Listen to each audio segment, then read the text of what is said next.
원래는 재보궐선거는요, 국민의힘이 유리한 선거입니다. PK 지역의 의원들은 아차 싶었을 거다. 선거 결과 보고. TK는 와, 우리도 좀 흔들리네. 겨우 살았네. 그렇죠. 저는 국민의힘이 지금이라도 정신을 차리면 좋겠지만 그러지 못하는 이유는 네? 그동안 전한길 뭐 이런 사람들하고 너무 어울려 다니면서 같이 한 거예요.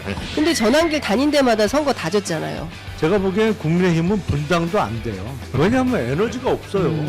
윤석열과 함께 정치적 공동체로 해보자? 제정신인 사람이 그런 사람이 있을 리가 없는 거고. 저는 또 하나의 걱정이 있어요. 네. 탄핵이 돼요. 60일 이내에 선거를 치러야 되고 가장 유력한 날짜가 6월 3일이에요. 네. 그때가 딱 60일째입니다. 네. 그래서 선거 치르고 났는데 갑자기 어디서 지기현 판사 같은 사람이 나타나갖고 야 60일은 1440시간이야. 그래서 현재 파면 선고 시간으로부터 1440시간이 지난 다음에 실시된 선거는 무효야. 그럴까봐 또 그것도 걱정돼. 야. 네, 마피아 42 이 게임이 업데이트가 자주 됩니다. 여러분도 한번 다운로드 받으셔서 어떤 놈이 진짜 마피아인지 한번 잘 찾아보시면 아주 흥미롭게 시간 죽이실 수가 있고요. 자, 그럼 정치용장 바로 시작하겠습니다. 함께해 주시는 두 분, 김용남, 오민씨님, 뭘로 밀어야 되고 유튜버님 어서 오십시오. 오민 씨는 호로 하죠. 오민씨, 김용남 유튜버님. 유튜버는 직업으로 할까요? 네, 유튜버 오민씨, 김용남님 어서 오십시오. 예, 안녕하세요. 네, 반갑습니다. 그리고 장윤성 기자님 나오셨고요. 네, 취재 편의점 장윤성 기자. 취재 편의점 요새 너무 안 돼가지고. 요즘에? 네, 왜요? 뭐가 안 열심히 돼요? 하려고요. 네. 왜요? 잘 아니 되는 거 요새 네. 그 지금 뭐야 뉴스공장 김어준의 겸손은 힘들다 네네. 뉴스공장 매불쇼 대 네. 기타 등등 매체 이렇게 아. 구분이 되고 있어가지고 좀 더 분발해야 되겠다. 그러니까 너무 대기업들이야. 대기업이 지금 골목 상권이 네, 너무 다 침해를 쓸어가고 당하고 있어요. 있어가지고 보호해야 됩니다. 이른바 제3지대로 분류되는 게 매우 자존심 상하다. 어? 아니 근데 뉴스공장이나 매불쇼 급인데 가야죠. 취재저지 예. 편의점도. 그걸 VS 컨셉으로 가지 마시고 네. 거기서 떨어진 콩고물을 아 샵인샵 느낌으로 잘 가요? 받는 샵인샵. 샵인샵 개념으로 네네네. 가시면 좋을 것 그렇게 같습니다. 하겠습니다. 네. 자, 정치영장 오늘 두 분과 함께 하고요. 그리고 최윤경 기자가 또 함께 정리해 주시겠습니다. 네, 안녕하십니까? 네, 반갑습니다. 요즘 최윤경 기자 네. 폼 미쳤다 뭐 이런 이제 반응들이 많습니다. 그래요? 워낙 이제 재치 있는 어휘, 아. 네, 그리고 워낙 또 경험이 풍부해요. 우리 최윤경 기자께서 거의 1950년대부터 일어난 일들을 다 경험해 보셨어요. 그래갖고 네. 뭐 그거 한 1940년생인데요. 신기합니다. 어르신 같은 그런 좀 감성이 좀 있어요, 감성이. 그래서 많은 분들이 좋아해주고 계십니다. 자, 오늘 먼저 일단 어제 있었던 보궐부터 살짝 좀 정리하고 갈까요? 네, 이제 별도의 브리핑을 사실 안 해도 우리가 앞에서 보시기는 네네. 했는데 두 분이 재보선을 보면 미래가 보인다라고 이제 확실하게 얘기를 하셔서 네. 간단하게 소개를 하려고 합니다. 어제 이제 전국 23곳에서 치러진 재보궐 선거에서 기초자치단체장 5곳 중에 국민의힘이 1곳, 민주당이 3곳, 조국혁신당이 1곳을 차지했습니다. 네. 국민의힘은 경북 김천시장 그리고 민주당이 경남 거제시장, 서울 구로구청장, 충남 아산시장 네. 그리고 전남 담양군수는 조국혁신당. 조국혁신당으로 네 이렇게 갔습니다. 근데 이걸 보고 미래를 알 수 있다는 게 어떤 얘기입니까? 그러니까 어떠한 여론조사보다도 정확하게 실제 민심을 반영하는 게 투표 결과죠. 표로 나오 그렇죠. 그건 네. 뭐 표로 나오는 거니까요. 예. 근데 원래는 재보궐선거는요, 국민의힘이 유리한 선거입니다. 재보궐이 예. 왜냐면 동시선거보다 아무래도 투표율이 떨어질 수밖에 없거든요. 예. 왜냐면 본투표 날이 일단 휴일이 아니잖아요. 그렇기 때문에 이른바 회사를 다니는 연령대로 볼 때 노년층의 투표율은 그대로 유지가 되고 네. 청장년층의 투표율은 재보궐선거는 아무래도 떨어지죠. 네. 그래서 총 투표율은 동시선거보다 떨어지는 선거기 때문에 노년층에서 많은 표를 얻는 국민의힘이 유리한 선거죠. 일반적으로. 전반적으로. 네. 그런데 근데 이번 투표 결과 보면 네. 예상대로 TK에서만 한 군데 살아남았어요. 네. 근데 TK에서도 많은 차이가 안 났어요. 네. 사실은 뭐 그전 같으면 더블 스코어 정도로 국힘 후보가 이겨야 되는데 대략 4~5% 차이로 민주당 후보를 가까스로 이겼단 말이에요. 네. 지금 PK 거제시장은 민주당이 압도적으로 표차로 당선이 됐잖아요. 다 그래요, 다. 담양은 뭐 민주당 대 조국혁신당의 대결이었으니까 아예 국민의힘은 배제된 끼어들 거고. 여지가 없었고 예. 또 교육감도 그랬고. 부산 교육감 선거가 예. 물론 정당 공천은 없습니다. 예. 하지만 유권자들이 어떤 후보가 어느 당 성향인지는 다 알잖아요. 알죠. 네. 더군다나 정승윤 후보는 직전까지 권익위원회 부위원장을 했었고 윤석열 후보 캠프 출신이에요. 네. 그 친윤 색깔이 뚜렷한 후보였던 거죠. 음. 그리고 지역이 부산이다 보니까 해볼만 하다라고 판단했던 것 같은데 득표율이 40%를 못 넘겼어요. 30% 득표율로 이른바 진보 교육감 후보보다 한 20% 이상 벌어졌죠. 네. 득표율이. 완패한 거예요. 그리고 충청도를 우리가 선거에서 캐스팅 보터다. 충청 지역이. 네. 그렇게 많이 표현을 하는데 아산시장 후보도 민주당 후보가 국힘 후보에 거의 더블 스코어로 이겼어요. 네. 이게 지금 민심 지형이에요. 네. 그러니까 국민의힘의 영남 의원들 중에 적어도 PK 지역의 의원들은 아차 싶었을 거다. 선거 결과 보고. TK는 와, 우리도 좀 흔들리네. 겨우 살았네. 그렇죠. 아, 이게요. 김천이 이 정도면 만약에 TK 지역에서도 대구 같은 데는 민주당 당선자가 나올 수 있습니다. 어. 아무래도 대도시 지역 쪽으로 갈수록 네. 조금 다르죠. 일단 지금 예상되는 거는 대선이 먼저 있을 텐데 네.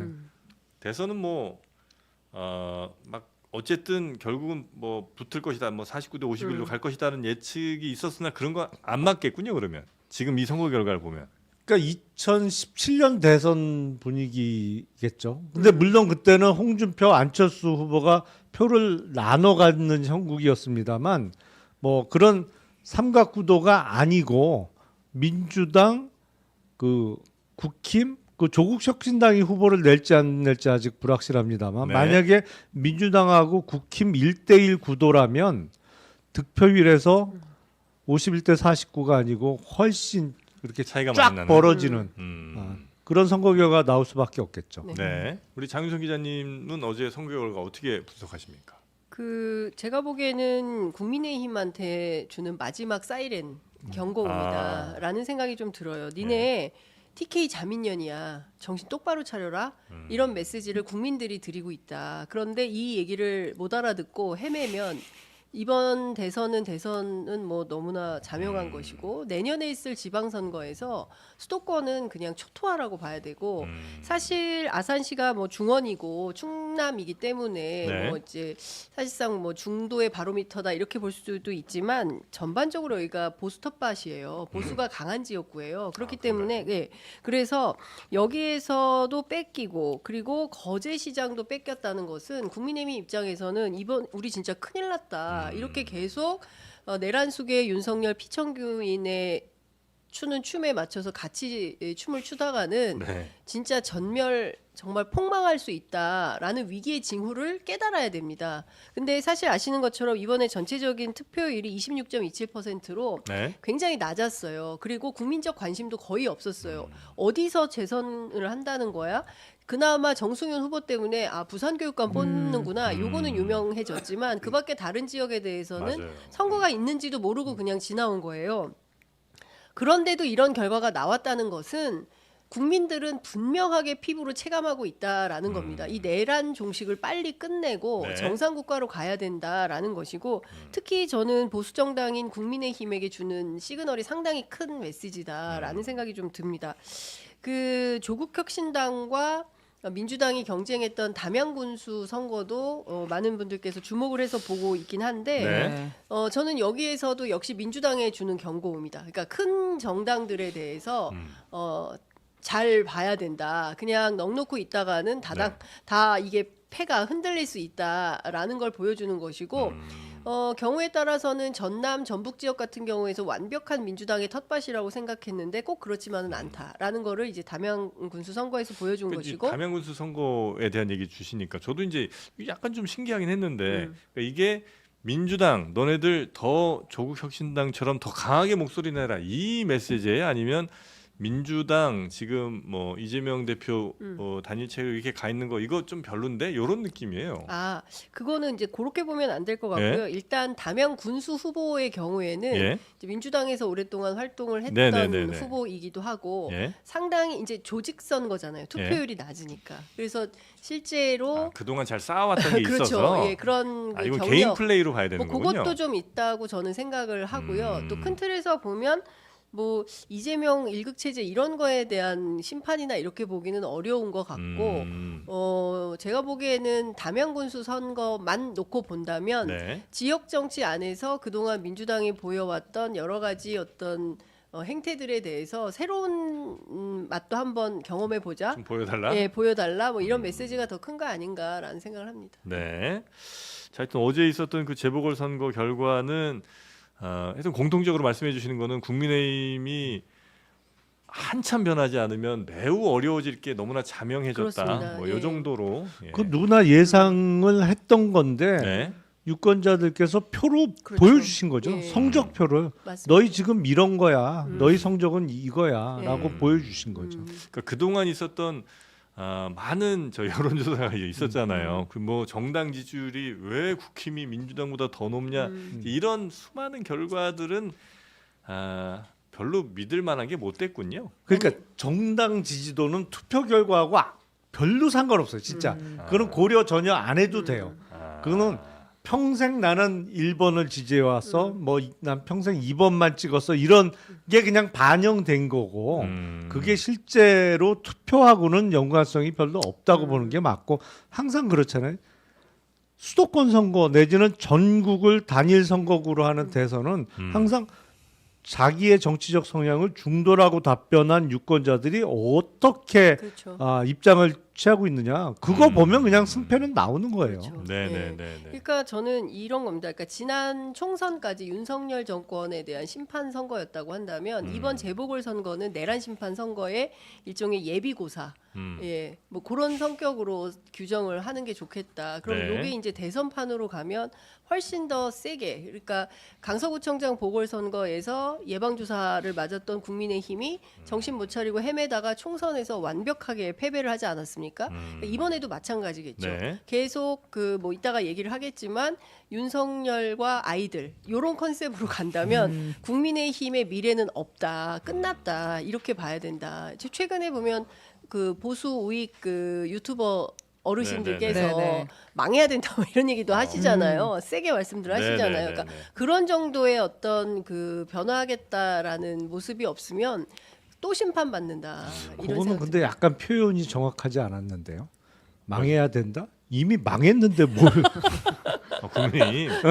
그래도 이제 108석이 있으니까. 그러니까 네. 아직은 예. 이제 아직은 현금 부자라. 사실상 이제 망했다고 이제 보시는 네. 거고 앞으로 있을 뭐 올해 내년의 선거들에서 판판이 참패를 할 걸로 뭐 보시는 거군요. 일단 내일 이제 11시에 그 선거가 이루어지잖아요. 네. 그 예상을 해보면 어떤 입장을 취할 거냐? 승복 뭐 선언 이런 거 없을 거예요. 국민의힘이? 그러니까 아니, 윤석열 측 피청구인 윤석열, 아. 네. 당사자. 네, 당사자가 지금 속보에 출석도 안 안 한다고 한다고 나왔어요. 했어요. 네, 네. 그리고 나서 어떻게 할 거냐? 아마도 국민의힘의 대선 후보를 자기가 찍는 사람은 만들겠다라고 나올 가능성이 높아요. 그리고 윤석열 낙점을 받기 위해서 노력하고 있는 지금도 노력하고 있는 몇몇 중진 정치인들이 있고 그래서 그쪽 표를 받으면 대선 후보가 될 수 있다라고 생각하는 사람들이 있으니까. 네. 근데 그렇게 되면 국민의힘이 파면이 선고된 이후에도 이 스탠스 전환이 어려운 거예요. 왜냐하면 유력 주자들 중에 상당수가 여전히 친윤 발언과 행동을 보여줄 가능성이 높기 때문에 그리고 네. 그거를 자기 표로 그 지지표를 가져가서 자기가 대선 후보를 먹겠다.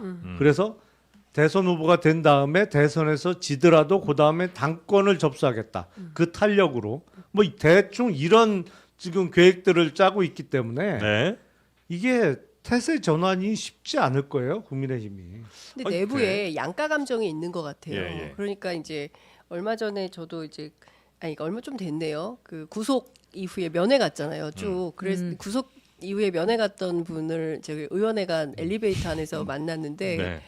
아유 왜 나를 오라 그래가지고 그분은 그래서 뭐 괜찮으세요 했더니 아유 건강이야 뭐 늘 좋은 분이지 뭐 근데 나를 왜 오라 그런 거야 뭐 이런 거예요. 네. 그러니까 기자들을 만나서는 그런 얘기를 하지만 밖에 나가서는 피켓 들고 막 구속하면 안 된다. 나경원 의원인가요? 네? 전 얘기 안 했습니다. 그러니까 그러니까 이 국민의힘 입장에서는 제가 보기에 윤석열이라는 존재 자체가 앞으로 상당히 큰 부담으로 작용할 가능성이 매우 높다. 네. 이걸 치우지도 못하고 끌어안지도 못하고 제가 보기에는 굉장히 고통스러울 거예요. 이분 분명히 파면 결정되면 아까 우리 김준일 평론가는 제일 먼저 고성국 TV하고 인터뷰할 거다 그런 얘기를 하는데 네. 돌아가면서 인터뷰 다 하겠죠. 그리고 온갖 집회에 다 윤 나가가지고 대통령이 직접 나가서 그러지 않겠어요? 지금 풀려났지 않습니까? 자유인이 됐잖아요. 구속 상태였으면 오히려 나아요. 근데 구속이 그렇죠. 아니라 지금 풀려난 상황이기 때문에 교보문고에서 팬사인회 할 수도 있어요. 책 나왔으니까. 아니 왜 못해요? 할 수 있지. 줄 서겠죠. 그리고 막 난리가 날 거 아니겠습니까? 난장판이 될 겁니다. 그랬을 때 네. 지금 이 선거 결과를 놓고 보면 국민의힘은 여기하고 손절해야 돼요. 아. 손절하고 우리는 뭐 국익과 뭐에 봉사하는 새로운 정당으로 가겠습니다라고 선언하고 여기서 태세 전환하지 않으면 정말 이번 대선은 물론이고 내년 지방선거까지 국민들이 안 까먹습니다. 예, 국민들을 굉장히 뭐 웃기게 평가하는데 다 기억하고요, 다 소환해서 다 평가해요. 근데 국민의힘이 이제 태세 전환도 못하고 엉거주춤하고 있다. 이거를 지도부 입장에서는 너무 고통스럽겠죠. 제가 보기에는 조만간 그만둘 수도 있다고 생각합니다. 예. 근데 국힘 지도부가 그대로 있는 상태에서 대선을 치를 수 있을까요? 아니 그냥 대선까지 끌고 갈 가능성도 높아 보이는데 일단 객관적인 여건은 그러니까 어제 재보궐 참패했죠. 근데 지도부를 지금 2달 남았는데 어떻게 뽑아요? 거기는 뭘 하고도 뽑아요? 남- 그냥 누구 대충 임명하고 비대위원장. 네. 아. 비대위. 근데 내일 또 파면 선고가 되면 사실은 객관적인 상황은 국민의힘 지도부가 자리를 지키기가 어려운 상황이라고 보는 게 물러나야죠. 맞는데 당연히 물러나고 예. 뭐 급하게 누구라도 또 김종인 아니야? 총사퇴 후 김종인 비대위원장. 비대. 지금 6번째 뭐 이렇게 그분 비대위원. 수사도 받아야 돼. 조사 아, 받았잖아요. 그런데 명태균 관련해서. 좀 쉽지 않은데. 아 근데 참 저는 이런 얘기를 들을 때마다 언제부터 국민의힘 지지자분들이 윤석열 대통령을 그렇게 못 놔줄 만큼 이렇게 깊은 신뢰가 쌓였는지도 좀 궁금한 게 뭐 국민의힘에서 한 20년 이렇게 정치한 분도 아니고 그렇다고 뭐 어마어마한 무슨 핍박을 많이 받아갖고 거기에 대한 부채의식 같은 게 국민의힘 지지자들에게 있는 것도 아니고 네. 되게 멋있는 어떤 큰 정책을 펼쳐서 사람들에게 많이 각인된 것도 아닌 것 같은데 왜 국민의힘 지지자들은 윤석열 대통령을 이렇게 열렬히 좋아하는 사람들이 있을까? 그러니까 저는 이렇게 생각해요. 네. 내부에서 아까 양가 감정 말씀드렸지만 부글부글 하신 분들도 있어요. 우리 당 이렇게 가면 안 된다. 장 네. 기자님 나가서 국민의힘 좀 욕 좀 세게 해주세요. 정신 네? 차리라고 이런 얘기를 하기도 해요. 근데 용기가 부족한 거예요. 대놓고 지도부와 대놓고 윤 대통령하고 싸우기는 이게 안면이 바치는 분들이 상당히 있는 겁니다. 뭐 네. 여러 가지 무슨 검찰총장도 했고 대통령도 했고 뭐 여러 가지 관계가 있지 않겠어요? 그러니까 저는 그런 복합적인 심리 상태 속에서 막판 되면 자기들이 살아야 되잖아요. 네. 근데 살아야 되는데 걸림돌이 돼요. 그럼 저는 치워버릴 수밖에 없다고 생각을 합니다. 예, 그런데 과연 그런 결단을 누가 언제 어떻게 할 건가? 이거는 아마 국민의힘 내부에서 머리 터지는 고통의 순간이 올 거다라는 생각을 하는 것이고 네. 저는 국민의힘이 지금이라도 정신을 차리면 좋겠지만 그러지 못하는 이유는 네. 그동안 전한길 뭐 이런 사람들하고 너무 어울려 다니면서 같이 한 거예요. 근데 전한길 다닌 데마다 선거 다 졌잖아요. 아 그런가요? 그랬잖아요. 아. 부산교육감. 부산교육감 안 됐잖아요. 안수기도. 아. 예? 네, 불교신자라면서요, 정승윤 부위원장이. 불교신자인데 안수기도 받고 선거는 떨어진 거예요. 네. 근데 이런 거 계속 반복할 거냐? 내부에서 말이 안 나오겠습니까? 저는 나올 거라고 봐요. 근데 그랬을 때 이거를 그럼 어떻게 할 감당 못할 수준의 폭풍우처럼 힘든 상황이 온다 이렇게 생각합니다. 근데 국민의힘하고 더불어민주당하고 뭐 여러 가지 차이점이 있습니다만 차이점 중에 하나인 게 더불어민주당은 적어도 기존에 있던 레거시 언론과의 관계가 그래도 독립적이에요. 네. 국민의힘은 그렇지 않습니다. 독립적이지 않아요? 사실. 독립적이지 않아요. 그 무슨 절대로 독립적이지 않아요. 특정 언론사의 영향력이 매우 커요. 아, 국민의힘은 네, 매우 커요. 오래됐잖아요. 그건 정치인들뿐만 아니라 당원과 지지층도 마찬가지예요. 그렇기 때문에 네. 국민의힘이 내일 파면 선고가 이루어진 이후에 윤석열을 끊어내기 위해서는 역설적이게도 엉뚱하게도 사실은 언론사의 결단이 필요해요. 그 언론사가 해줘야 돼요. 네. 그게 밀어붙이라는 고성TV는 거예요. 아니죠. 끊어라. 해줘야 아. 그때부터 움직입니다. 아, 사실은. 그래요? 신기한 일이네. 그거는 뭐 하여튼 합리적으로 들리지는 않지만 그거는 현실이에요. 그 실제로 그러면 그 언론에서 이제는 대통령과는 절연하는 게 맞아. 이런 이제 사설 나오면 그때부터는 국민의힘도 움직이고 지지자들도 움직이는데 만약에 그 언론에서 대통령 이대로 보낼 건가 이런 식의 저 사설 나오면 끝도 없이 같이 갈 수밖에 없다는 근데 거예요. 언론사도 상당한 그 비율의 절독은 각오하고 해야 됩니다. 그거는. 아니 이미 극우 윤석열을 유튜버들이 끊어라. 절독 그렇죠. 운동했었잖아요. 예. 아, 그래요? 네. 근데 지금보다 더 많은 네. 그 독자들이 절독하는 거를 무릅쓰고 해야 되는 상황이고, 근데 그렇게 되면 나머지는 움직일 거예요. 정치인을 비롯해서 지지층도. 근데 그게 안 되면 오래 걸릴 겁니다, 아마 시간이. 네네. 알겠습니다. 뭐 그런 정도의 변화가 있지 않으면 국민의힘은 지금도 이미 힘들지만 더 힘들어질 수도 있다. 네, 그 정도 이제 진단이 어제 보궐 관련해서 좀 두 분이 내려주신 그런 판단인 것 같고요. 네, 이제 하나하나 또 뉴스 살펴보겠습니다. 네, 지금 말씀이 나온 김에 네, 그 보수 논객들 이야기를 하나 듣고 가보려고요. 네, 보수 논객들은 이제 특히 김진 전 중앙일보 논설위원, 조갑제닷컴의 조갑제 대표, 정규재 전 한국일보 논설위원 등등이 지금 아주 세게 말하면서 윤석열 대통령을 버리고 가야 한다라는 취지의 세 분이 이야기를 거의 신보수 트로이카예요. 네, 그렇게 사는 됐는데 문제. 이야기를 한번 듣고 오겠습니다. 네, 윤석열 대통령은 탄핵 소추될 것이다. 그리고 8대 0으로 파면될 것이다. 그리고 최종적으로 유무죄 판단은 법원이 하겠지만 일단 구속될 것이다. 예. 예, 그리고 최근에는 이제 제가 2주 전부터는 어떤 주장을 이제 덧붙이고 있냐면 예. 만약에 상상도 할 수 없는 일이 벌어져서 대통령이 복귀를 하게 된다면 기각된다면 기각된다면 하루 이틀을 버티지 못할 것이다. 그런가요? 대통령은 하야할 것이다. 그런가요? 민중 시위 때문에. 승복은 윤석열만 하면 됩니다. 다른 사람들 끌어들이지 말라는 겁니다. 구차하게 이재명도 끌어들이지 말라는 겁니다. 이재명이 계엄령 선포했나요? 네.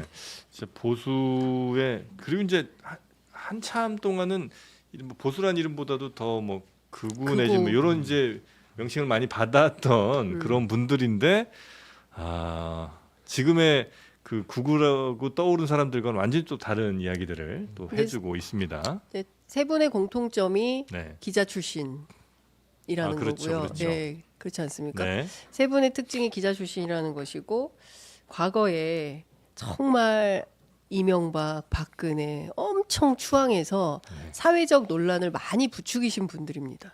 네. 그리고 특히 뭐 그러니까 조갑재 대표 같은 경우에는 정말 엄청나게 기여를 많이 하신 분 아닙니까? 조선일보에서. 그런 측면에서 보면 저는 저분들도 반성할 대목이 있다고 생각해요. 이 나라가 이렇게 엉망진창이 되도록 만든 데도 과거에 일조한 측면이 있잖아요. 근데 네. 그런 측면에 대한 반성과 성찰도 필요하고 지금 상황에서 윤석열 너하고 우리는 좀 다르거든 이 얘기를 하고 있는 것 같아요. 그래서 버리고 가야 된다. 뭐 이런 얘기를 하는 것 같은데 저는 지금이라도 이분들이 하는 대로 따라주면 참 좋겠다. 국민의힘이나 예, 지지자분들이 예. 예, 그러나 쉽지는 않을 것 같고 네. 하여튼 그 목소리들이 계속해서 지금 약간 분화가 돼서 이렇게 나오는 상황인 것 같은데 지지자들은 요즘 어떤 한 방향으로 국민의힘 지지자들은 한 방향으로 가기보다는 거기도 좀 약간 헷갈리는 것 같은 느낌이 좀 있어요. 한참 뭐 집회나 이럴 때 예. 많은 사람들이 모이더니 사실은 요새는 조금 꺼졌죠 많이. 예, 꺼졌어요. 기가 꺾인 듯한 모습이죠. 그래서 이거 기다렸다는 분들도 있더라고요. 그 헌재가 이렇게 좀 김 빠질 때까지 기다렸다. 지치게 이런 분들도 만드는 거예요. 예. 아유, 근데 그 사람들만 지쳤네. 온 국민이 다 지쳤는데. 땡벌이 됐다고 지금 의원님 네. 많이 말씀하셨는데. 네. 하여튼 뭐 그런 보수의 강력했던 보수의 목소리 같은 게 좀 많이 사그라진 그런 상황인 것 같고 보수 내에서도 또 이른바 전통 보수를 얘기하시는 분들이 윤석열과의 절연을 이제 얘기하시는 분들이 많이 좀 나오고 있는 상황. 내일이 지나고 나면 더 이런 목소리에 힘을 받을 수도 있겠죠. 아니면 더 거리로 많이 나오려나요? 글쎄요. 이제 그 오래 가기는 절대 힘들 겁니다. 예. 왜냐하면 이제 내일 파면이 되면 그동안 그 탄핵을 주장했던 측에서는 뭐 이의가 없는 거니까 그거는 뭐 할 텐데 탄핵 반대를 외쳤던 사람들이 탄핵 반대 아니면 탄핵 무효를 외치면서 거리로 나올 수는 있을 텐데 네. 일부 오래 가기가 힘든 게 내일 오전 11시에 딱 선고되고 나면 완전히 그때부터는 대선 국면이에요. 그렇죠. 대선 준비해야 되고 각 후보들이 이제 당내 경선 뛰어야 되기 때문에 그 탄핵 무효와 경선 참여는 양립할 수 없잖아요. 네. 탄핵이 무효면 선거를 거부해야지. 보이콧해야지. 예. 그렇죠. 그 당내 경선에도 뛰면 안 되는 거죠. 근데 아. 그건 현실적으로 그러면 그냥 너 빠져 우리끼리 할게 되니까 네. 경선 참여부터 해야 된단 말이에요. 그러니까 이거를 탄핵 무효를 외칠 적어도 주요 정치인은 없어지는 거예요. 이건 정치인 빼고 정치하고 아무 상관없는 분들만 모여서 하는 건데 네. 가끔 뭐 얼굴 알려진 정치인도 가서 마이크 잡고 해야 이게 힘을 받는 거지. 다 빠지고 여기는 대선 때문에 정신 없어 죽겠는데 이 힘을 받고 오래 갈 수가 없죠. 기본적인 구조가. 탄핵 무효 목소리가 잠깐 뭐 하루 이틀 뭐 며칠 정도 갈 수 있어도 주목을 못 받겠군요 전혀. 네 하겠죠. 일요일 날은 하겠죠. 그렇죠. 뭐 소년보 전한길 이 두 사람 열사들이 나서서 네. 하겠죠. 근데 저는 그게 결국 그래봐야 극우 기독교 교회 중심으로 이제 모이는데 예전에도 제가 말씀드렸지만 부산에서 시작된 이 극우 집회가 동대구역에서 5만 3천이 모였을 때 저렇게 많은 사람들이 부산에서 대구에서 그리고 대전에서 서울에서 이렇게 하는 게 맞냐 했는데 그 사람이 다 그 사람들이라는 거거든요. 그럼 똑같은 계속 사람들이 부산, 모이기 대구. 쉬워서 그러니까 왜 동대구역이냐 그리고 광주도 송정역이 아니라 뭐 저기로 갔냐 뭐 이런 것들이 네. 그 사람들이 계속 버스 대절해서 움직이고 한다는 거예요. 그리고 교통편이 편한데 역에서 모이는 거다 이제 이런 네. 얘기를 하는 거거든요. 그렇기 때문에 솔직히 말하면 한 줌도 안 되는 극우 세력들이 계속 여기저기 다니면서 난장을 피우는 것에 불과한 거다. 다수 대중 국민들은 갤럽이나 NBS 여론조사를 통해서 확인이 되지 않습니까? 네. 더 올라갔어요. 70% 이상, 70%를 찍으면서 윤석열 파면 결정 탄핵해야 된다라는 입장을 고수하고 있는 거거든요. 네. 그러니까 그런 측면에서 보면 뭐 그런 사람들이 돌아다니면서 또 이제는 뭐 주연 배우 윤석열 피청구인도 등장을 하겠죠. 그러면서 같이 막 이렇게 만들고 또 언론이 얼마나 보도를 많이 하겠습니까? 네, 그럼에도 불구하고 국민들이 그거를 와 바람직하다 이렇게 볼까요? 아니면 이제 좀 그만해라 이렇게 생각할까요? 저는 여론에 의해서 정리될 수도 있다 이렇게 생각합니다. 어쩜 신당 창당하는 거 아니에요 혹시? 신당은 정치인이 있어야 창당을 할 수 있을 텐데. 근데 쉽지 않을 저는 것 윤석열 같은데. 정치. 분당이나 신당 창당도 정치적 에너지가 있어야 가능해요. 제가 보기엔 국민의힘은 분당도 안 돼요. 왜냐하면 에너지가 없어요.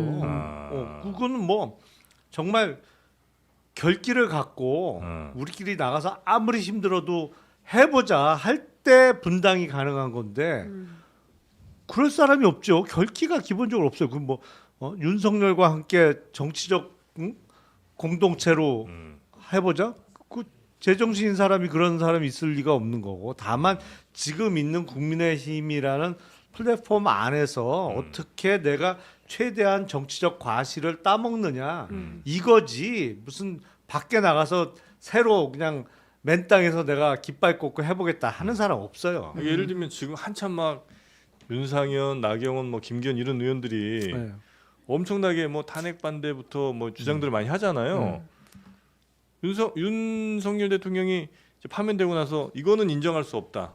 이 헌재 판결은 무효다. 나와 같이 뜻을 한 사람들 같이 모입시다. 이럴 때 그런 의원들이 같이 지금까지 한 얘기가 있으니까 가야 될 거 아니에요. 당적을 버리고 네. 새로 한 명도 없을 겁니다. 아 지금 단언컨대. 아 그렇게 아니 얘기를 많이 근데 했죠. 윤상현 의원은 가야 되는 거 아니에요? 아니 윤상현은? 만약 가면 자유통일당 정도로 가시겠죠. 자유통일당. 아 그래요? 네. 아 지금까지 이렇게 얘기를 많이 했는데도 윤석열 대통령이 가자고 그랬는데도 안 가? 가요. 그리고 이제 한 측면이 내일 탄핵 심판 선고가 나면 그 대선 국면으로 넘어간다고 말씀하신 게 하나 네. 있고 그 다음에 이제 더 이상 대통령이 아닌 상황이 되면 수사가 또 빠르게 진행될 가능성이 있잖아요. 그러면 이제 윤석열 대통령과 이제 김건희 여사의 신분이 어떻게 될 것이냐, 신병이 어떻게 될 것이냐에 대한 또 변화가 상당히 있을 수 있다. 그렇죠. 그래서 저는 빠르게 재구속이 필요하다. 예, 피청구인 사회 안정을 위해서도. 예, 사회 안정을 위해서 빠르게 재구속이 필요하고 네. 지금 근데 당장 뭐 4월 안에 쉽지 않을 수도 있다. 이제 이런 법률가들의 판단이 있더라고요. 근데 네. 지금 그 소위 얘기하는 지규현 부장 판사가 동일 사건을 가지고 다시 재구속할 리는 만무하기 때문에 네. 이건과 별건으로 경찰이 뭐 걸려 있는 조사들이 많이 있잖아요. 수사 뭐 명태균부터 등등등등. 그래서 별건으로 해서 수사를 해서 다른 재판부가 구속하는 방향으로 가야 되고 김건희 씨도 마찬가지인 거죠. 걸려 있는 이슈나 현안이 많기 때문에 빠른 네. 수사가 필요하다. 다만 검찰이 어떻게 할 거냐. 검찰이 중요한데 영장 청구는 검찰이 해야 네. 되니까요. 법원에. 검찰이 해줄 거냐. 근데 지금 중요한 것 중에 하나의 흐름이 심우정 총장과 관련된 거취가 매우 불안정하지 않습니까? 네. 자녀의 그 특혜 의혹뿐만 아니라 이제 본인 뭐 그 미국 채권 산 거 등등등등 해서 여러 가지 이슈가 있기 때문에 네. 심우정 총장에 대한 탄핵 이슈도 아마 내부에서 민주당이나 조국혁신당에서는 주장을 하고 특히 조국혁신당에서는 심우정 특검 필요하다. 이거는 뭐 큰 특검이 아니라 상설 특검으로 한 개 검사실에서 한 달만 수사하면 딱 털 수 있는 게 심우정 사건이다. 이제 네. 이렇게 견적을 내더라고요. 그래서 수사 검사 한 3-4명 정도가 있는 상설 특검으로 정리해야 된다. 이런 말들이 나옵니다. 근데 그 정도 사안은 공수처에서 해야 되는 거 아니에요? 근데 그런 거 공수처가 하라고 공수처 만들어서 1년에 200억씩 예산 그래요. 쓰고 있는 건데. 참 그래서 공수처가 참 답답하다. 이런 얘기도 아니 하고. 검찰에 또 경험 좀 있으시니까 이게 검찰 같은 경우 대통령이 지금은 아직 현직이지만 만약에 탄핵이 딱 돼요. 그럼 이제 대통령 부부에 대한 수사를 검찰이 맘먹으면 막 할 수 있을 거 아니에요. 예. 이 상황에서 끈떨어진 권력 엄청 뜯어먹을 수 있습니까? 아니면 어쨌든 그래도 검사 선배기 때문에 그건 좀 힘듭니까? 아니 사실은 빨리 수사에 들어가서 빨리 신병 처리를 해야죠. 네. 근데 문제는 심우정 총장이 지금 찝찝한 뭐가 있는 거죠. 태도가 그렇지 않단 말이에요. 네. 사실은 진작에 바뀌었어야 되는데 그걸 안 하고 있단 말이에요. 지금도. 그러니까 검찰은 사실은 대통령 아니면 전직 대통령이 중요한 게 아니고 지금 있는 검찰총장이 어떻게 방향을 잡느냐가 중요한 건데 네. 심우정 총장은 아무래도 일종의 운명 공동체적인 성격이 강해 보여요. 윤석열 대통령과 예, 예. 그러면 그래서 검찰 내부에서도 이제 다음 검찰총장 노리는 사람들이 있을 거 아니에요. 그럼 그런 사람들이 야, 이번 기회에 심우정 저 치자 뭐 이런 움직임은 있을 수 없어요. 나올 수 있어요. 아 그래요? 아, 그럼 충분히 가능합니다. 그거는. 아, 검찰 내부에도 또 뭐 그런 네. 권력을 또 좋아하는 분들이 있을 테니까. 그럼요. 네. 그런 움직임도 있을 수는 있다. 그러나 공수처가 왜 안 하고 있는지 잘 모르겠다. 심정. 그러니까 공수처는 이럴 때 밥값을 해야죠. 근데 문제는 검찰총장을 제끼고 할 수도 있어요.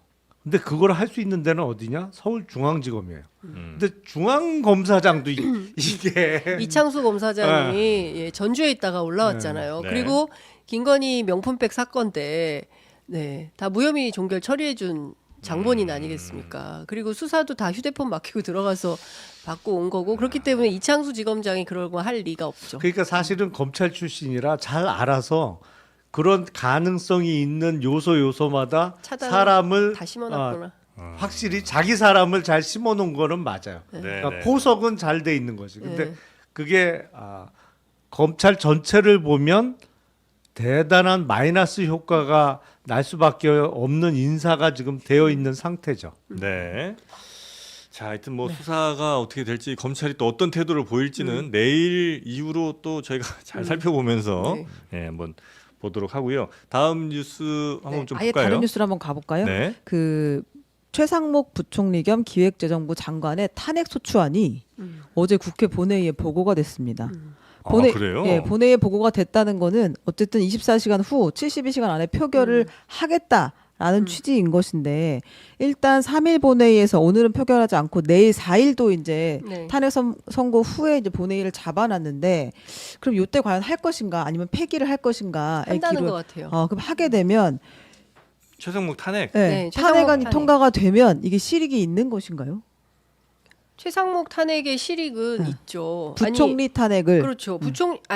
다 떠나서 의원님께서 가장 이거는 정말 있을 수 없는 일이다. 공직자 특히 경제 수장으로서 할 수 없는 일을 한 거잖아요. 미국 채권을 사고 달러가 치솟을 때 환율 방어는 하지 않고 와 우리 돈 벌었다 이렇게 생각하고 있었다고 하는 것 자체에 대해서 지금 국민적 공분이 있는 사안이기 네. 때문에 이 건 플러스 마은혁 재판관 임명하지 않았던 그 문제들 이런 것들을 다 모두어서 최상목 부총리에 대해서는 당연히 탄핵하는 게 맞다라는 거고 이번 주에 제가 알기로는 야 5당의 일종의 이제 과제 또는 숙제가 월요일 날 시작된 게 최상목 부총리에 대한 탄핵인 것이고요. 네. 우리 최상목 부총리가 빠지면 경제가 흔들려서 안 된다. 경제 사령탑이어서 안 된다라고 지금 생각하는 사람은 별로 없는 것 같아요. 경제지들도 잘 그런 각오로 안 써요. 그러니까 전체가 다 돌아선 것 같습니다. 최상목 부총리에 대해서는. 근데 최상목 경제부총리를 탄핵 소추한다는 얘기는 다음 주쯤에는 한덕수 권한대행도 탄핵한다는 거로 읽어야겠죠. 그렇죠. 그러니까 한덕수를 놔두고 최상목만 탄핵한다는 건 누가 봐도 이상하잖아요. 그렇죠. 그러니까 그 이른바 쌍탄핵이 이루어지고 대선은 이주호 권한대행 체제에서 치러질 가능성이 높아진다. 근데 한덕수 총리에 대해서는 아직은 세모인 것 같아요. 마흔 그러니까 임명만 좀 하면 내가 봐줄게 이 정도예요. 네. 그리고 민주당 일각에서는 마은혁 임명 가능성도 있다. 파면이 되면 한덕수는 그럴 사람이다. 이렇게 생각을 하는 것 같아요. 그래서 한덕수 총리에 대해서 그 탄핵하는 것은 아직은 세모. 그러나 최상목은 내일 오후 2시에 본회의 열면 탄핵 동그라미. 이제 이렇게 되는 것 같던데요. 네. 그러면 마은혁 후보자 임명은 다음 주 중에는 적어도 실시가 돼야 되겠네요. 네. 임명이 돼야 되겠네요. 그것도 있고 그다음에 탄핵이 그 파면이 선고됐는데 조기 대선 공고를 안 하는 가능성 이 부분에 대해서도 생각을 하더라고요. 원래는 이제 야당에서는 탄핵되는 순간부터 60일이네. 그렇죠. 네. 그렇죠.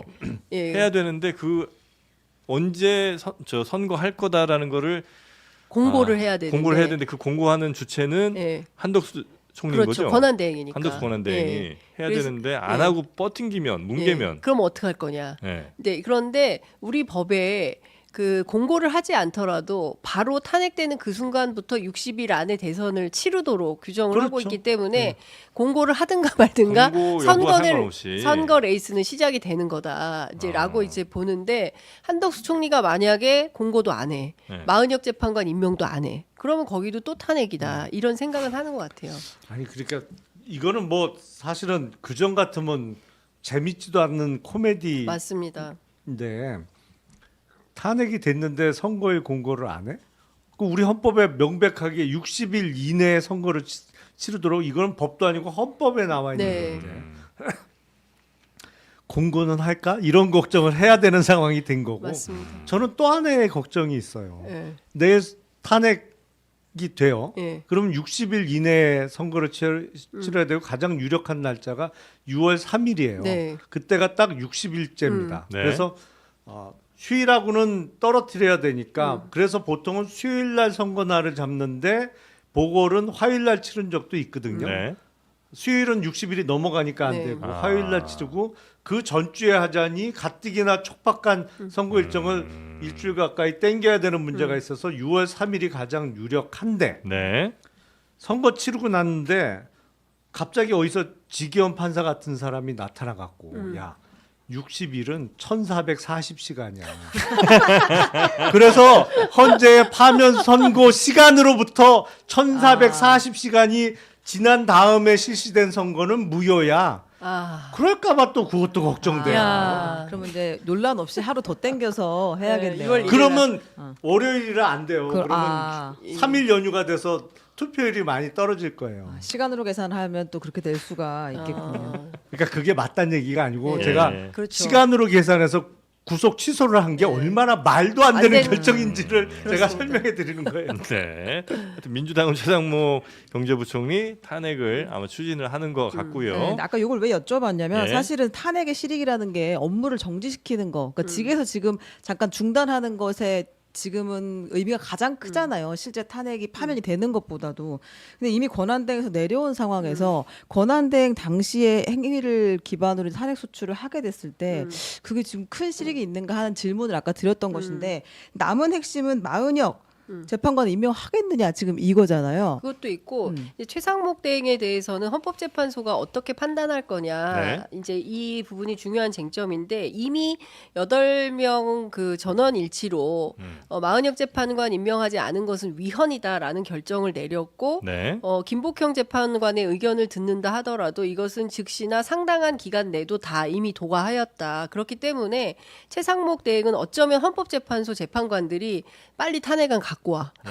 이렇게 기다릴 수도 있다라고 얘기를 합니다. 그리고 그와 별건으로 지금 뭐 얘기했던 미국 채권 매입하고 이런 등등에 대해서도 이 사람이 이 직에 계속 있는 것이 합당한 거냐라는 비판이 있어요. 네. 그리고 사실 경제수석 할 때부터도 중국 무역 문제 등 해서 얼마나 많은 논란이 있었습니까?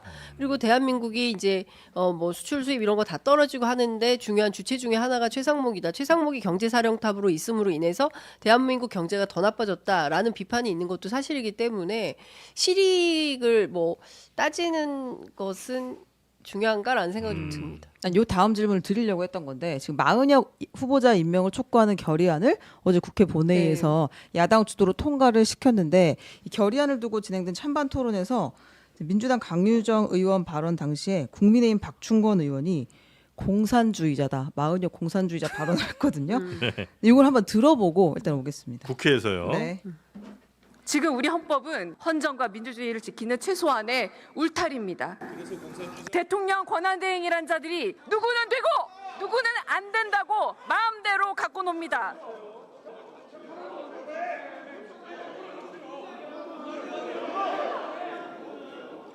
어떤 의도로 그 발언을 했는지 말씀하세요.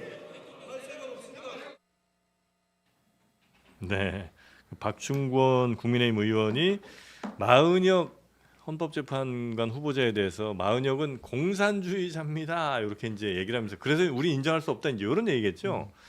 그래서 이제 국회 안에서 저렇게 또 소란이 굉장히 있었고 결국 이제 국민의힘 의원들이 다 국회의장 회의장에서 빠져나갔죠. 네. 예, 근데 이제 이분이 그러면서. 북에서 온 분이잖아요. 탈북자 출신 의원인데 이제 박충권 의원 입에서 공산주의자라는 얘기가 나오니까 잠시 혼란이 있었던 것 같아요.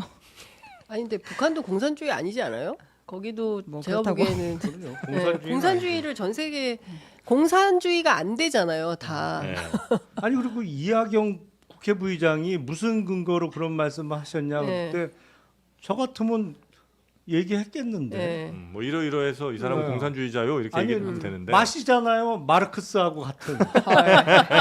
뭐 개그캐로 앉은 아니 근데 그 얘기도 있어요. 박충권 의원이 북에서 오셨기 때문에 네. 인민 노련 활동을 북한의 인민으로 착각한 거 아니냐. 아하. 인천 민주주의 네. 노동자 연합회인데 그걸 착각한 거 아니냐. 이제 이런 아. 얘기도 하고 있습니다. 그러니까 그런 정도로 사실 이런 것 같아요. 뭐 중국만 하더라도 중국 특색 사회주의를 하잖아요. 네. 그것도 사실은 자본주의예요. 예. 국가 자본주의. 국가 자본주의이고 그 북한도 마찬가지이거든요. 네. 그러니까 전 세계에서 공산주의를 하는 나라는 이제 없어요. 예, 다 자본주의예요. 그리고 이제 최대한 어떻게 하면 복지를 통해서 불평등 요소를 낮출 건가라는 고민을 하고 있는 거잖아요. 세계가 양극화 문제를 어떻게 해결할 건데 이거. 그래서 북유럽 같은 경우에는 세금을 많이 매겨가지고 네. 최대한 뭐 학교, 병원 뭐 이런 거 가는 데서 차별이 없도록 하는 거고 그렇지 않은 나라들에서는 돈이 있는 사람들은 좋은 병원에 가고 좋은 교육을 받고 돈이 없으면 그냥 보통 교육을 받고 뭐 이런 거잖아요. 이제 그런 정도의 차이가 있을 뿐이지. 그렇지 않아요. 저 중국에서 3년 살다 왔잖아요. 중국도 돈 있는 사람들은 좋은 병원, 뭐 국제학교 다 보내요. 그래요? 가난한 사람들은 동네 병원 정말 갈 수가 없어요. 제가 처음에 갔는데 아이 이제 그 건강 검진을 하는데 소아과 같은 데서. 예, 30cm 자를 가져와가지고 어머. 의사가 발에서부터 이렇게 띄어서 재는 거예요. 키를요? 그리고 몸무게를 이게 언제 상황이냐면 2019년 1월 상황이에요. 네. 그 1919년이 아니고 그런데 저울을 이제 애가 몸무게를 재잖아요. 네. 근데 우린 다 이렇게 딱 하면은 이게 다 뭐 체지방부터 네. 다 나오잖아요. 근데 중국에 이제 보통 이제 그 소위 얘기하는 인민들, 런민들이 다니는 그런 병원에서 다 이제 그 신체 검사를 하는데 네. 우리 저 어렸을 때 쌀집에 가면 이렇게 아, 저울을 요거 미는 거. 그거 그 저울을 하나씩 갖다 그게 있다니까요. 그래요. 네, 그런 거를 이제 보통 사람들은 다녀요. 그리고 돈 있는 사람들은 어떤 병원을 다니냐면 추억 돋네. 맹장 수술하면 3천만 원 내야 돼요. 그런 병원 다녀요. 중국도 돈 있는 사람들은. 네. 돈 있으면 다 되는 게 중국이에요. 예.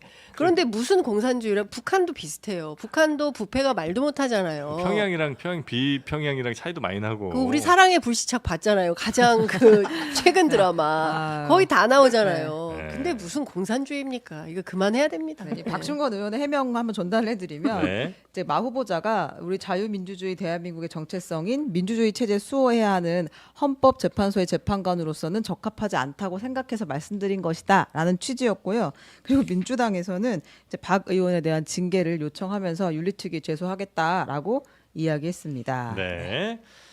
자. 때 아닌 중국 토크로 지금. 아니 근데 너무 재밌었어요. 저는 그런 거 다 취재하면서 다녔는데 아. 너무 웃겼어요. 와 여기 이런 게 있구나. 저울을 옛날 저울을 아직도 쓰고 있는. 네. 그러니까 굉장히 그 빈부격차 크죠. 엄청 중국이. 크죠. 네. 부자들은 말도 못하게 부자예요. 그 네. 거기도 아마 그런 거에 의한 이 사회 분열 내지는 그 불안정성이 굉장히 커서 아마 그거 좀 빨리 대책이 뭐 좀 나오지 않으면 거기도 그렇죠. 좀 맞아요. 분열이 예. 많이 될 것 같습니다. 네. 우리가 뭐 지금 중국 걱정할 때는 아닌데 우리 코가 우리 속자예요. 우리 코가 잘하자, 속자야. 잘하자. 네. 우리 코가 큰일이에요. 네, 지금. 지금 어떻게 해요? 네.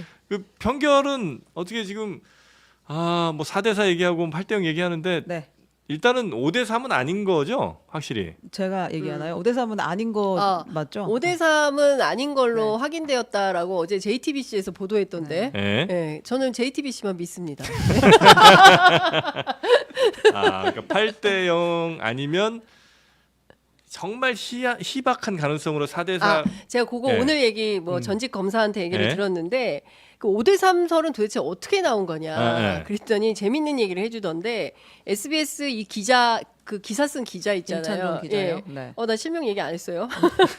아니, 기자- 많이 얘기했습니다. 여기서. 별명이 목검이래요. 목검. 목검? 목검. 그래서 목검이 뭐야 그랬더니 목동 검사. 아. 그래서 SBS 임찬종 검사님 이렇게 부른다는 거예요. 네. 검찰 내부에서 네. 전직 검사 얘기가. 어. 근데 그런 정도로 이제 검찰에 이제 그 수뇌부 또는 검찰 관련돼서 정보가 많은 분이다. 네. 근데 그럼 이분이 이걸 어떻게 썼냐? 네.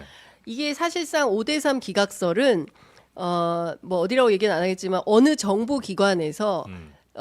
윤석열 피청구인의 그 심기 경호용으로 네. 밭글 같은 거를 만들었다. 제작을 한 네. 거예요. 그래서 그게 한 바퀴 돌았다. 그게 제작. 돌고 돌아서 목검에게 전달이 된 것 같다. 그래서 이 기사가 그분도 분명히 이건 사실이라고 얘기 안 했어요. 추정 뭐 이렇게 보도를 했거든요. 그래서 이렇게 보도가 됐는데 이걸 가지고 막 난리가 났던 거죠. 네, 그렇다라고 전직 검사가 얘기해 주더라고요. 그 네. 이전부터도 뭐 5대3이라 지금까지 결론 못 내린다 이런 게 쭉 많았는데 그건 그냥 대통령 심기 경호용으로 이렇게 누군가 정보기관에서 만든 거를 돌린 거예요. 뭐 그렇다고 라고 그래요. 얘기가 아니, 저도 있다. 이거는 확실한 것은 아니니까 고소하시지 마시고요. 전해 그런- 들었다. 그런 썰이 전해졌다. 있다. 예, 네, 기사에 네, 쓰겠습니다. 전해졌다. 예. 확인됐다 아닙니다. 전해졌다. 네. 지금까지 어느 정도 구도로 왔는지는 전혀 여전히 알 수 없는 상황인 거죠, 그러면. 아니 그런데 예.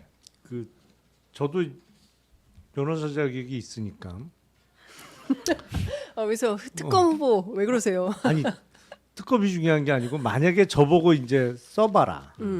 그러면 그 탄핵 인용 결정문은 뭐 거의 일필휘지로 수만식으로 쓸 수 있겠어요. 야, 쫙 해갖고 예. 기각을 한번 써봐라. 못 써요 이거를. 아니 그러니까 적어도 최소한 그 말은 그럴듯하게 되게 써야 될 거 아니에요. 예. 얘기되게. 읽는 사람이 뭐 그런가 싶을 그런가 정도는 뭐 그러니까 갸우뚱하게는 만들어야 될 거 아니야. 네. 못 만든다니까 이거를. 못 어떤, 써요. 어떤 법적 지식을 동원해 보더라도 안 된다. 아니 그러니까 이른바 요렇게 피해가면서 이렇게 논리를 만들어가는 거를 그 기교 법학이라고 하거든요. 네. 기교 법학을 아무리 동원해도 이제 소위 5대 쟁점이 있잖아요. 탄핵 사유의 5대 쟁점. 첫 번째 비상계엄 선포의 실질적 절차적 요건을 갖췄냐, 포고령의 위헌성, 뭐 그리고 국회를 그 군대 투입했냐. 투입했냐, 네. 그리고 선관위의 군투입 문제, 그리고 법관과 정치인의 체포 시도, 뭐 이게 5대 쟁점인데 그나마 기교를 부려서 피해갈 수 있는 건 마지막에 법관과 정치인에 대한 체포 시도는 이 증거 문제로 피해가려고 하면 할 수도 있어요. 그러니까 물론 이제 그 군사령관의 진술, 뭐 그리고 홍장원 차장의 메모와 진술, 그리고 노상원 수첩 같은 게 증거가 있죠. 네. 하지만 이걸 직접적으로 윤석열이 지시했다고 볼만한 지시했다고 볼 볼 증거가 부족하다. 증거가 부족하다 내지는 뭐 의심을 떨쳐버리기엔 부족하다. 이른바 인듀비오 프로레오로 이렇게 해서 하나 정도는 떨궈낼 수 있어. 나머지 4개는 떨궈낼 방법이 없어요. 왜냐면 이거 다 봤어. 전 국민이 다 알아. 그리고 비상계엄 선포와 관련해서 아니 일단 12월 3일 날 밤에 전시 사변 또는 이에 준하는 국가 비상 사태였냐? 이걸 인정할 방법이 없는 거고. 그렇죠. 한덕수 최상목이 다 그날 국무회의 없었는데요. 네. 어. 흠결이 있더라고요. 네, 흠결. 그랬잖아요. 네. 이걸 포고령 아니 이건 또 본인이 직접 검토한 거를 인정을 했어요. 그래서 그렇죠. 통행 금지는 자백했죠. 실제로 박수 또 치고 싶다. 나중에 버퍼링이 지금 나고 있어요. 예, 민간인에 대한 군인들의 뭐 포박 뭐 이런 게 실제로 영상이 지금 최근에 공개 또 됐잖아요. 그렇죠. 기자가 아니 그러니까 저는 그날 어떻게든 국회 담을 넘어가지고 네. 들어가서 로텐동을 갈 생각을 했지 국회 그 후면을 취재할 생각을 못했는데 이 뉴스토마토 이 젊은 기자는 그 저 앞쪽에서 막 싸움이 나니까 인적이 좀 드문 그렇죠. 쪽으로. 인적이 드문 쪽으로 계엄군들이 가니까 이제 살펴보려고 간 거예요. 네. 근데 카메라를 들어서 촬영을 하니까 그거를 뺐고 기자를 벽면으로 밀쳐가지고 몸이 들어져서 정강이를 발을 찼다는 거잖아요. 네네네. 이거는 엄청난 폭력인 거죠. 그리고 취재하는 기자를 팼다? 이거는 있을 수가 없는 일입니다. 네. 네, 그런데 지금 그런 상황이 밝혀졌고 어제 MBC 보도에 따르면 그 기자 말고 다른 영상 기자들에 대해서도 취재를 방해하는 그런 흔적들이 또 보도가 되지 그래요? 않았습니까? 예, 네. 그러면 이거 말고도 기타 등등 더 있다는 얘기가 되는 것이고 지금은 빙산의 일각만 나왔다 네. 당일에 그리고 그밖에 알려지지 않은 내용들이 무수히 많다. 저는 이런 생각이 좀 들어서 중요한 건 거짓말이죠. 피청구인 윤석열은 헌법재판소에서 그 뭐 군인이나 다쳤지 누구 하나 죽거나 다친 사람이 있었냐 2시간짜리 계엄이 어디가 있냐 이런 주장을 했지만 네. 민간인들에 대해서 그런 폭력이 있었던 겁니다. 그러니까 저는 이거를 헌법재판관들이 눈 감을 수는 없고 뉴스는 보실 거 아니에요. 그거 유튜브 보진 않겠지 설마. 네, 그래서 아마 이 전체 판결을 뭐 뒤집거나 바꾸거나 다른 얘기 쓰기는 매우 어려운 것 같다. 네. 법 전문가가 보실 때도 그렇고 지금 현재 여러 증거들 나온 걸로만 봐도 그렇다는 말씀을 주셨고 내일 오전 11시에 이제 딱 선고하죠. 네. 선고가 맨 처음에 윤석열 대통령 파면한다 이렇게 나올 수도 있고 네. 아니면 이런 이유들을 쭉 얘기하고 한 2-30분 후에 피청구인 윤석열을 파면한다. 이렇게 시계 이야기할 보면서. 수도 있죠. 네, 그거 할 수도 있고 네. 아마 내일 어마어마할 겁니다. 우리 그냥 방송을 하지 말까 싶어요. 왜냐면 내일 모든 방송들이 다 그 난- 시간에 다 네, 이제 전 특보를 세계가 하더라고요. 다. 네. 그래서 이 서버도 지금 오늘도 한번 불안정했는데 그러게요. 하필 제가 왜 기각이 안 되는지를 설명할 때 버퍼링이 버퍼 심했던 버퍼 거예요. 왔어요. 아니 내일은 저희 방송에서 음악을 좀 트는 건 어떨까요? 왜냐면 너무 다 그러니까. 그것만 보고 계시니까 네. 좀 힘드실 것 같아서. 네. 그러나 내일 오전 11시에 저희는 아니 미리 틀어놓겠습니다, 예, 여러분. 방송을 네. 할 예정이고요. 아마 아니 여기는 토요일도 한다면서요. 토요일에 특집 방송을. 안 하기가 좀 힘든 게 네. 이제 금요일에 선거 나잖아요. 네. 그리고 이제 그날 하루 종일 얼마나 많은 일들이 또 있겠습니까? 근데 그거를 저희가 정리해드리지 않으면 주말을 어떻게 할 수가 없습니다. 맞아요. 네, 저희가 주말 그래 준비를 하고 있고 혹시 두 분 시간이 좀 되시면 부탁을 좀 드리도록 하겠습니다. 자, 오늘 요 정도 보면 어떨까 싶은데 혹시 못 다룬 게 있을까요, 우리 최은경 기자님? 아 사실은 그 이복형 금감원장이 아. 지금 상법 개정안을 아하. 이게 이제 뭐 핑계라고 하면 좀 그렇지만 아무튼 뭐 얘기하면서 이거 못 막아서 나는 그만두겠다, 직을 걸겠다 이렇게 이야기를 그 전에 했잖아요. 지금 걸긴 걸었었는데. 네, 직을 걸었는데 네. 아무튼 권성동 그 원내대표가 이걸 가지고 짐 싸서 나가라 이렇게 이야기를 한 상태예요 지금. 네. 근데 이제 이 상법 개정안의 미래와 이복현의 미래 이게 어떻게 될 것인가에 대한 궁금증이 좀 있었는데 간단히 가능할까요? 네. 상법 개정안은 거부권 행사는 됐고 제가 이제 이거 관련해서 일단 야당은 개정안의 찬성이라는 거를 기본값으로 놓고 네. 이른바 디폴트로 놓고 여당인 국민의힘에서 찬성 쪽으로 도는 표가 나오면 되는 거잖아요. 3분의 2 이상의 찬성이 나오면 재의결에서 되는 건데 몇 사람 좀 접촉을 해봤어요. 네. 저는 뭐 이 상법 개정안에 대해서 개인적으로도 관심이 많아서 근데 국민의힘 지금 현역 의원들 얘기가 권성동 원내대표가 예를 들어서 국민연금 그 개혁안에 대해서는 반대하는 기자회견도 하고 했잖아요. 국힘 네, 소속의 젊은 의원들이 그건 별로 관심이 없다는 거예요. 근데 상법 개정안은 무지하게 챙긴다는 거예요. 그래서 이거를 대놓고 뭐 어떻게 얘기하기가 참 거시기하다. 이게 참. 국민의힘 현역 의원들의 반응이에요. 네네네. 그러니까 이른바 지도부에서 이거는 표단속을 세게 하고 있는 것 같아요.